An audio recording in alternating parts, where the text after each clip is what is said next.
Freshly back after being sick as shit.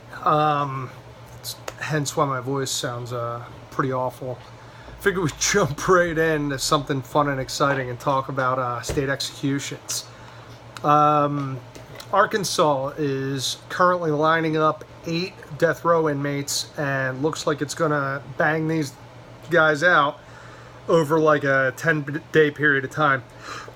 Rumor has it that the reason they're doing that is because the drug midazolam, I think, is what they're using to do the executions, and it expires April 30th.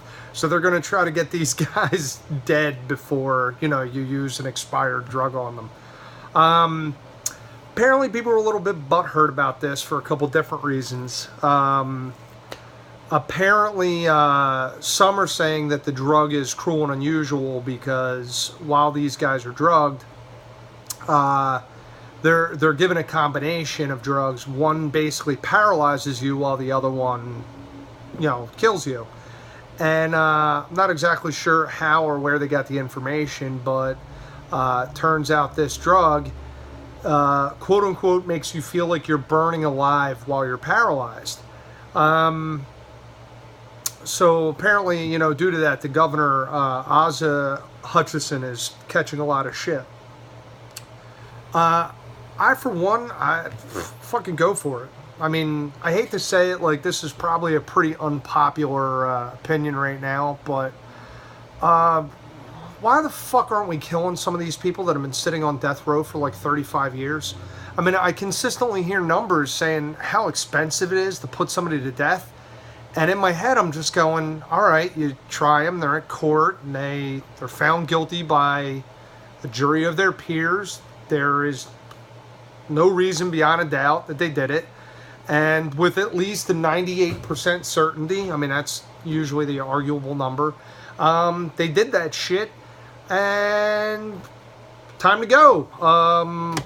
Why not just take, $1.49's worth of fucking hemp rope, a tree, or a light post, or maybe even, if you want to get fucking fancy, build a gallows and just pull the lever. And I mean, it worked for Saddam Hussein. We apparently didn't really have that big of a problem with that. And I mean, hanging worked great for the first couple hundred years.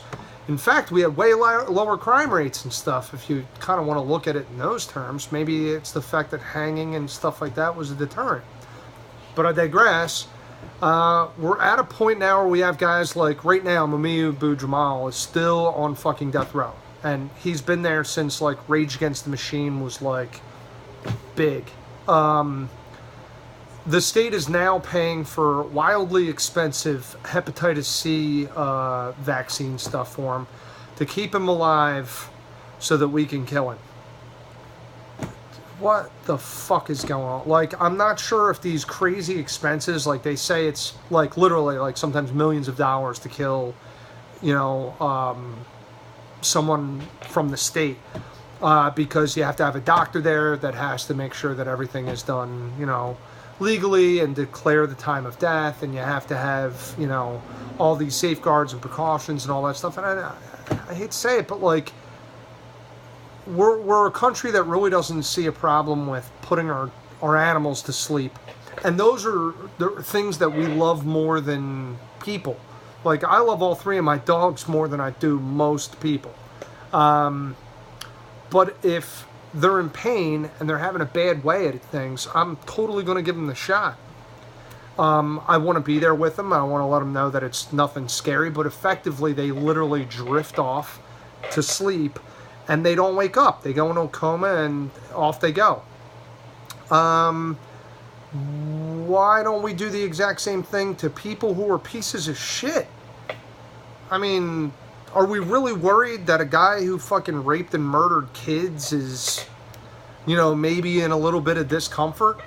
Or like, why we're using a rubbing swab to sterilize the area for the needle that he's going to get for lethal injection? Like, save a couple bucks. I mean, there's people out there would gladly, like, literally gladly sign up and execute people for the state using their own ammunition, using their own devices. Like, And I mean, why does it have to be an expensive process? I mean, I hate to say it. Some of these guys are such evil, vile pieces of shit that you could put it on pay-per-view. Fucking state would probably make some money on it. So I don't get it. I know apparently this is one of those divisive issues. There's a lot of people don't agree with executions at all, and they say, hey, here's the deal, like, you know, as soon as you start executing people, the state becomes a murderer, and hey, what if we're wrong? And the way I look at it is like this. When you look at the numbers for things like recidivism, or some of these guys who eventually get out, and they do, they get back out on the streets, the numbers are as high as 70% that they're going to create another victim if and when they get back out. 70%. So if you're using raw numbers, and there's 100 people on death row, cool, we can all agree at least 2. I'll go as high and say 7. We'll say 7% maybe didn't do it. Now, that's to say most of them are no angels, and they're on death row for just the shit they got caught for. Half the time you find out these guys, you know, are involved in all sorts of crazy shit before they actually got caught. But it's neither here nor there. Let's call it 7. We'll go high. 7 guys didn't actually commit murder that they're being put to death for. But you have to look at the flip side and say, out of that same 100, at least 70 of them are going to get out and create new victims. It's math. I mean, unfortunately, killing 7 people who quote-unquote didn't deserve it, but sort of kind of did maybe deserve it, is still better than 70 people who are definitely innocent that are going to get hurt. So let's hear it. What do you think? We kill these guys using expired drugs? Should we start figuring new ways of doing this?